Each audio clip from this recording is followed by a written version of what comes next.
ADRA s'attaque au chômage des jeunes en Uruguay en offrant des cours gratuits. Une élève de l'école adventiste au Brésil exposera ses œuvres d'art au musée du Louvre à Paris. En Moldavie, l'église adventiste du 7e jour prépare les pasteurs grâce à une formation à l'évangélisation. Un musulman persécuté entreprend un voyage extraordinaire vers la conversion. Voici le sommaire des actualités ANN. Restez à l'écoute.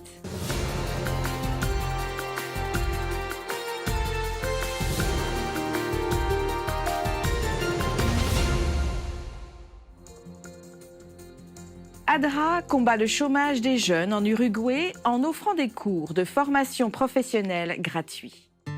L'Uruguay a le taux de chômage des jeunes le plus élevé en Amérique du Sud. Selon les données officielles, 6 chômeurs sur 10 ont moins de 30 ans, bien qu'il s'agisse d'un des pays ayant le taux de chômage global le plus bas. De plus, 60% des jeunes âgés de 18 à 24 ans ne terminent pas leurs études secondaires, ce qui présente un obstacle à la recherche d'emploi. Cela est dû au fait que lorsqu'ils cherchent un emploi, les jeunes n'ont que leur formation académique comme outil et n'ont pas d'expérience professionnelle. La jeune population uruguayenne semble ne pas trouver de solution sur le marché du travail. Sur la dernière période étudiée, le taux de chômage des jeunes atteint les 26,4%, presque 3 fois supérieur au taux de chômage national de 8,2%.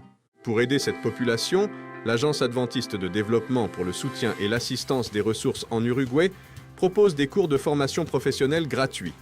On trouve, entre autres, des cours de coiffure, de cuisine, de polygraphie et d'artisanat. De plus, ADRA propose des cours de soutien scolaire pour les jeunes qui souhaitent retourner à l'école ou qui ont des difficultés dans leurs études. Chaque année, ADRA parvient à soutenir plus de 1000 enfants et jeunes dans tout l'Uruguay. Une élève de l'école adventiste de Rio de Janeiro au Brésil est sur le point d'accomplir un exploit extraordinaire. Dotée d'un talent exceptionnel pour la peinture sur toile, elle verra ses œuvres exposées au musée du Louvre à Paris. Sofia Helena, une fille de 10 ans, a commencé son parcours artistique dans les couloirs de l'école adventiste de Jacarepaguá, à Rio de Janeiro. Dotée d'un talent exceptionnel, Sofia a impressionné sa maîtresse avec ses compétences artistiques inhabituelles. Celle-ci a informé sa mère et l'a encouragée à investir dans le talent de sa fille. Née et élevée à Madureira, un quartier traditionnel en périphérie de Rio de Janeiro, Sofia défie les attentes et gagne les cœurs avec son art. Avec ses coups de pinceau délicats, elle transforme les toiles en fenêtres, donnant sur des paysages luxuriants, des portraits d'animaux et des abstractions vives. Dotée d'un talent exceptionnel, Sofia a impressionné sa maîtresse avec ses compétences artistiques inhabituelles. Celle-ci a informé sa mère et l'a encouragée à investir dans le talent de sa fille. Née et élevée à Madureira, un quartier traditionnel en périphérie de Rio de Janeiro, Sofia défie les attentes et gagne les cœurs avec son art. Avec ses coups de pinceau délicats, elle transforme les toiles en fenêtres, donnant sur des paysages luxuriants, des portraits d'animaux et des abstractions vives. Sélectionnée dans un concours international, Sofia n'aura pas un, mais 2 de ses œuvres exposées ce mois d'octobre au prestigieux musée du Louvre à Paris. Le musée le plus visité au monde ouvrira ses portes pour recevoir les créations d'une artiste qui n'a presque pas quitté l'enfance, un exploit que peu d'artistes peuvent revendiquer. Sa foi adventiste, enracinée dans son éducation et sa famille, est sa fondation. Sofia voit son art comme un moyen de partager l'amour de Jésus avec le monde. Pour elle, chaque coup de pinceau est une expression de gratitude et de louange pour le talent que Dieu lui a donné. Rejoignez-nous alors que nous mettons en lumière les histoires inspirantes des femmes leaders de l'Agence adventiste de développement et de secours qui ont contribué de manière significative au sein des communautés mondiales depuis plus de 40 ans, promouvant des initiatives dans l'éducation, les soins de santé et le développement économique. Je m'appelle Lisa Augsburger, directrice des programmes pour ADRA Suisse. J'ai travaillé avec ADRA pour la première fois en 2002 en Guinée-Bissau en tant que bénévole. J'ai étudié le droit. Rien à voir avec l'humanitaire. Je n'ai jamais ressenti que je devais être avocate. C'est alors que j'ai pensé, oh, peut-être être bénévole, prendre du recul pour réfléchir et aller en Afrique, être utile. Dieu a ouvert des portes et ça me paraissait normal d'aller en Guinée-Bissau. C'était ma première expérience. Je ne connaissais pas ADRA, mais j'ai appris sur le terrain. Je disais toujours que j'avais attrapé le virus d'ADRA. On tombe amoureux d'ADRA et du travail. Et voilà. C'est gratifiant de rencontrer des bénéficiaires d'un programme d'alphabétisation au Togo. Elles étaient tellement heureuses de me montrer qu'elles étaient capables d'utiliser leur téléphone portable et d'enregistrer mon numéro seul. Ça nous paraît vraiment simple, mais pour elles, c'était quelque chose d'énorme, car ces femmes ne pouvaient pas utiliser leur téléphone, car elles ne savaient pas lire.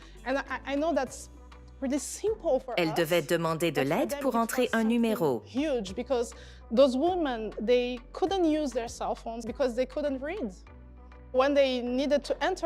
Mais grâce au programme d'alphabétisation au Togo, en 8 mois, elles ont pu apprendre à lire, à écrire et à utiliser le téléphone portable.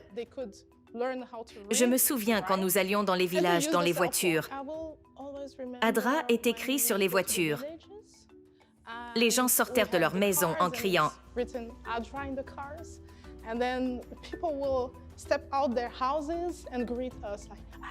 ADRA, ADRA ».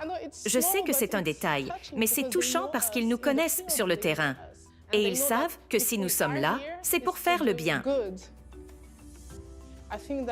Je pense que l'une des grandes réalisations d'ADRA est d'être reconnu comme un bon exécutant. Les donateurs savent qu'ils peuvent faire confiance à ADRA parce que le travail sera fait. J'ai appris qu'ADRA est une grande famille. Nous avons des difficultés, mais nous sommes toujours ensemble et nous nous soutenons mutuellement. Je crois qu'ADRA impacte le lieu où il intervient.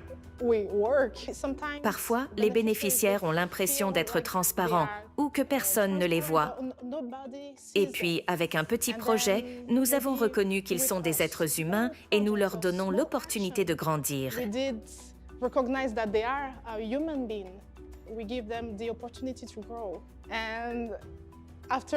Et après des années, vous rencontrez quelqu'un qui vous dit « Oh, il y a 20 ans, 30 ans, ADRA a fait ceci ou cela pour moi et ça a changé ma vie. C'est incroyable! » Dans le futur, j'aimerais qu'ADRA soit plus connu en dehors de la bulle adventiste car nous sommes vraiment partout et très actifs. Nous travaillons pour notre Dieu. Et s'ils connaissent ADRA, ils connaîtront aussi notre Dieu et c'est un moyen de partager son amour. They will know also our God, and that's a way to share God's love. Mon ADRA, mon histoire est de faire savoir aux gens qu'ils comptent et qu'ils sont aimés et vus. Je m'appelle Lisa et je suis ADRA. Restez à l'écoute alors que nous continuons à mettre en lumière les histoires inspirantes des dirigeants d'ADRA et leurs contributions remarquables au sein des communautés du monde entier. L'Église adventiste du 7e jour en Moldavie a organisé une session de formation pour plus de 30 pasteurs locaux à son siège à Chisinau. L'école d'évangélisation de terrain, initiée par l'Église adventiste du 7e jour dans la région eurasienne, a offert des réflexions spirituelles sur divers sujets tels que le sanctuaire céleste et les messages des 3 anges. Les pasteurs participant à la formation ont non seulement acquis des connaissances théoriques, mais se sont aussi engagés activement dans des composantes pratiques, notamment en présentant des plans missionnaires pour les communautés, en participant à des ateliers et en contribuant au projet de la jeunesse « Laisser le mauvais, prendre le bon ». À la fin de la formation, les dirigeants locaux ont lancé à tous les participants un appel au nom du Seigneur pour grandir dans le service et accomplir la mission de sauver les autres, se fixant des objectifs élevés pour eux-mêmes et pour l'Église. Le point culminant de l'école de terrain a été la consécration de tous ces participants à la cause de l'évangélisation. Même avant la fondation de la dénomination adventiste du 7e jour en 1863, les adventistes du 7e jour qui observaient le sabbat avaient commencé à se demander s'ils devaient mener des missions en dehors de l'Amérique du Nord.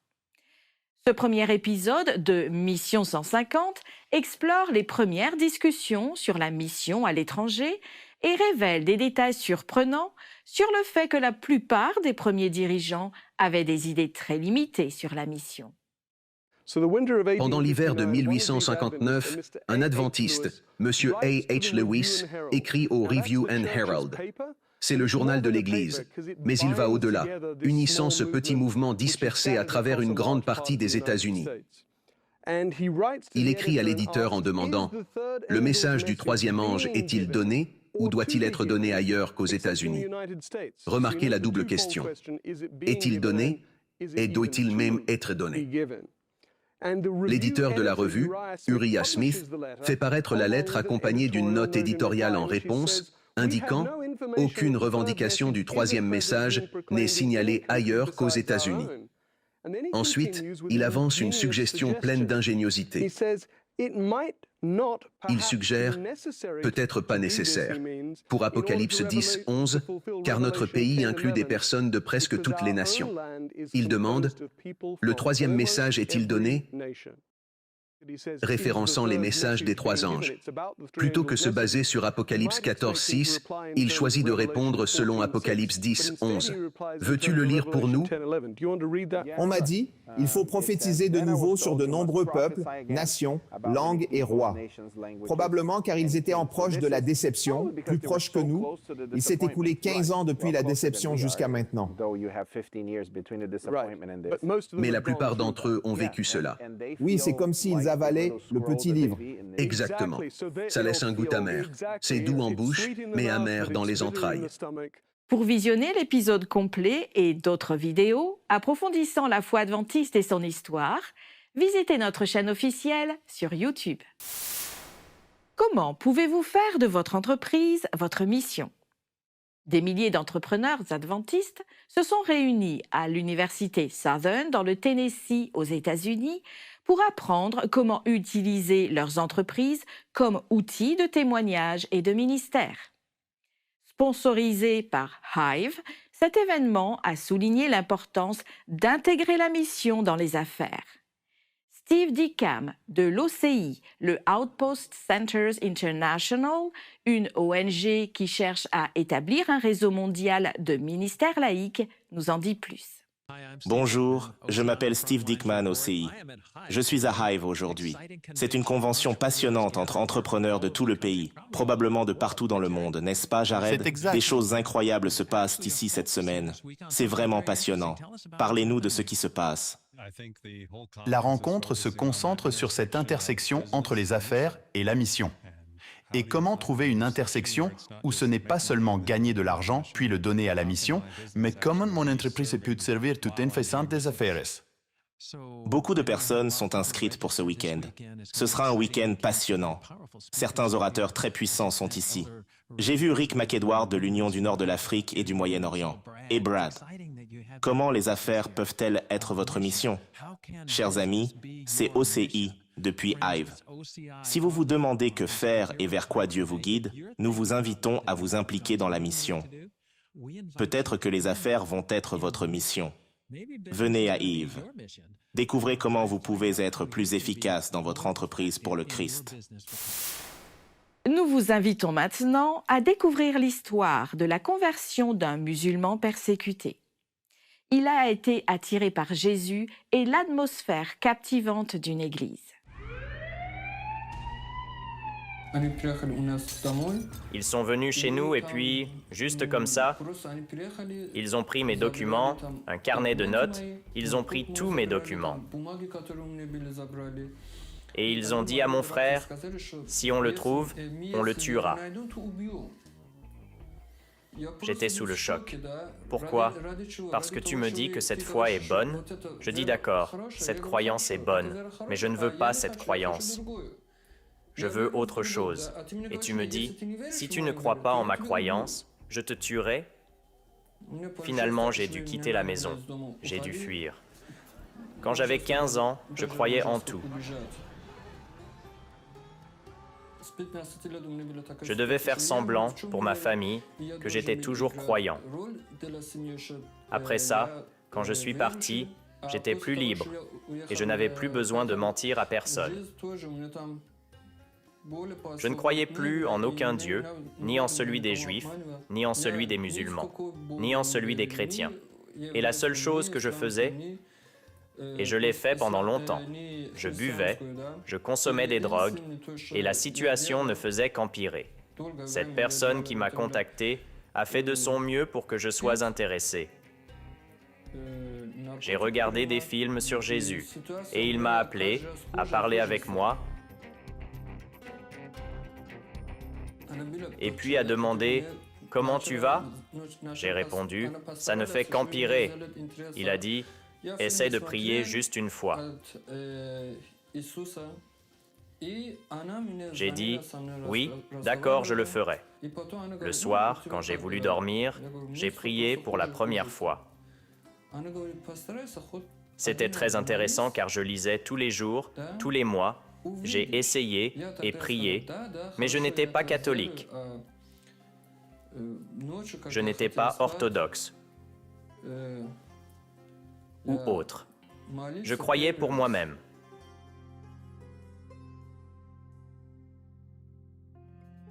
Je sentais qu'il y avait quelque chose qui pouvait changer ma vie. J'étais perdu, mais maintenant, il y a beaucoup de choses qui changent ma vie. Je suis dans un pays paisible, je suis protégé.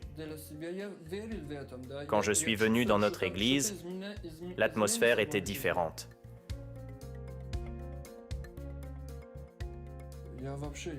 Je ne sais pas comment l'expliquer.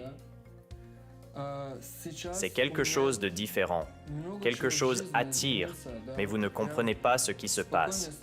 Je suis en paix, je ne prends pas de drogue et je ne bois pas. Et tout ça vient de Dieu. Je ne pourrais pas le faire seul. Я спокойнее, я никакого там ничего не принимаю или там не пью. И там все это от Бога. Я сам один этого не мог делать, это по-любому.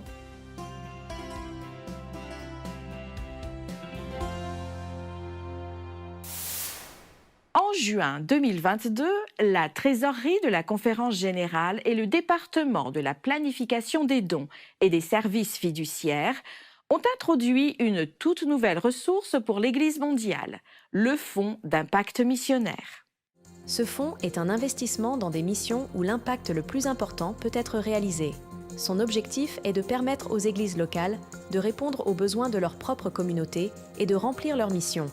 Le Fonds d'impact missionnaire soutient un effort mondial, alors que les églises travaillent pour atteindre leur communauté de manière innovante et significative. Nous présentons 3 de ces projets impactants qui se sont développés à travers le monde, reflétant le but principal du Fonds d'impact missionnaire. Il existe des cours de cuisine végétarienne et végétalienne accueillis avec enthousiasme par les parents et les élèves. L'Église adventiste Emmanuel Brinklow prévoit de continuer à étendre son action dans sa communauté en utilisant ces 2 bus comme moyen de répondre aux besoins locaux. Le centre d'éducation pour les malentendants est situé au Zimbabwe. Le centre d'influence communautaire et missionnaire de Mtapa est au cœur de ce projet. Depuis février 2023, 2 programmes pour les enfants malentendants ont débuté. Il s'agit du développement de la petite enfance, qui est une classe pour les enfants, et de la formation à l'autonomisation, qui forme dans divers domaines de compétences et métiers pour les jeunes et les adultes malentendants. Les enfants malentendants ne sont pas accueillis dans les écoles habituelles. Par conséquent, le programme de développement de la petite enfance change littéralement leur vie. La formation aux compétences et à l'autonomisation est menée en collaboration avec le ministère de l'Enseignement supérieur tertiaire, le département de la formation industrielle et des tests commerciaux et l'école polytechnique de Gweru. La menuiserie, les textiles, la cosmétologie et la coiffure, la formation des techniciens en électricité, la préparation alimentaire, l'information et la technologie informatique et la mécanique automobile sont enseignés. Pour ceux qui suivent les programmes de formation, la remise des diplômes a eu lieu en octobre 2023. La moitié des inscrits n'est pas adventiste. Cela offre une belle opportunité de semer des graines spirituelles. Le Centre d'influence des jeunes adventistes est principalement destiné à atteindre une population largement analphabète. Situé à Lomé, au Togo, ce projet a été mis en œuvre par l'Église Maranatha de Philadelphie dans la division du centre-ouest de l'Afrique. Les 5 premiers mois de 2023 ont été une période d'activité intense. Pour réussir le lancement du Centre d'influence des jeunes d'Amézipaye, de nombreuses démarches, des inscriptions avec des frais élevés, des documents légaux ont été complétés par la grâce de Dieu. La Fédération du Togo a financé l'ensemble de ce processus, pour un total de 1 298 000 francs. Le Centre d'influence des jeunes adventistes a organisé des foires de santé et des expositions pour plus de 100 membres de la communauté. L'Église Maranatha de Philadelphie vient tout juste de commencer, et nous avons hâte d'entendre les nombreux témoignages de ce merveilleux projet. La Banque alimentaire mobile est située dans la division nord-américaine du comté de Montgomery, dans le Maryland. Avec la subvention du Fonds d'impact sur la mission, 2 autobus scolaires ont été achetés pour devenir une cuisine mobile et un garde-manger alimentaire. Le premier a été autorisé pour la distribution alimentaire par le comté.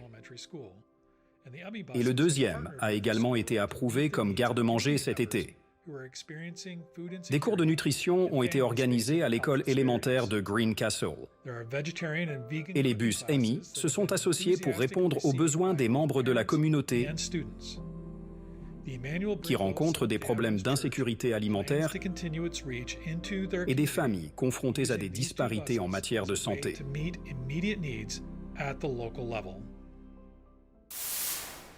L'Église adventiste du 7e jour en Côte d'Ivoire, en Afrique de l'Ouest, a réuni des dirigeants et des membres travaillant dans les ministères des enfants pour une formation visant à améliorer la diffusion de l'Évangile et à façonner le caractère des plus jeunes. Plus de 70% des membres sont enregistrés dans les fichiers de la Conférence générale, ce qui marque un effort novateur pour les bureaux administratifs de l'Église dans le monde entier. Engager tout le monde dans la mission signifie former les gens. Nos dirigeants et membres ont été formés pour être plus efficaces dans la prédication de l'Évangile. Ceux qui guident nos enfants ne sont pas exclus. Nous avons récemment accueilli la première convention du département du ministère des Enfants, rassemblant 400 dirigeants de toute la division à Abidjan, en Côte d'Ivoire. Nous savions que chaque personne est importante. C'est pourquoi notre division a veillé à tenir à jour les dossiers de ses membres. Tous les services de secrétariat des 10 unions ont été intégrés dans un seul système et plus de 70% de nos membres sont déjà inscrits. Le centre des archives et de dossiers de notre division a été évalué par la Conférence générale et a été le premier de l'Église mondiale à être approuvé. Rencontrer Agvan et Tagui, dont l'amitié s'est transformée en amour à travers leur passion commune pour le ministère. Mariés depuis près de 8 mois, la priorité au centre de leur vie est d'accomplir la mission que Dieu leur a confiée. En tant que pionniers de la mission mondiale, ils cherchent à s'engager avec leur communauté en Arménie en comprenant leurs besoins et en invitant les autres à se joindre à leur mission. Lorsqu'Agvan et Taguhi se sont rencontrés à l'église, ils sont devenus amis en raison de leur amour pour le ministère. Puis, cet intérêt commun s'est transformé en amour l'un pour l'autre. Nous sommes mariés depuis presque 8 mois maintenant. Nous avions le même objectif et le même rêve. C'est ce qui nous a attirés l'un vers l'autre. Le ministère était un point central de leur vie. Aussi, lorsque l'occasion s'est présentée, Agvan et Taguhi ont décidé de devenir des pionniers de la mission mondiale. Ils rêvent de fonder une congrégation de nouveaux croyants dans le quartier de Nornork, à Erevan, la capitale de l'Arménie. Erevan est la plus grande ville du pays, avec plus d'1 million d'habitants et un peu plus d'un tiers de la population du pays. Les gens y sont très occupés et il est difficile d'établir des contacts. Depuis peu, les gens sont devenus plus solitaires. Auparavant, les portes des maisons étaient ouvertes, mais aujourd'hui, chaque maison est munie d'une grille. Il est donc difficile d'entrer en contact. Agvan et Tagoui ont l'intention d'appliquer la méthode de Christ en se mêlant aux gens, en sympathisant avec eux, en répondant à leurs besoins, en gagnant leur confiance et enfin en les invitant à suivre Jésus. Ils y parviendront notamment en organisant des activités pour leur communauté. En Arménie, les jeunes souhaitent apprendre des langues, notamment l'anglais, afin de trouver un bon emploi et propulser leur carrière. Nous allons donc organiser un club d'anglais pour les jeunes et les enfants. Ce jeune couple est sur le point de jouer son nouveau rôle de pionnier de la mission mondiale. Il n'a pas encore commencé et compte sur vos prières. Nous aimerions que les gens prient pour que nous ayons de la sagesse afin de comprendre ce qu'il faut faire dans chaque situation. Et prier également pour les personnes que nous rencontrerons.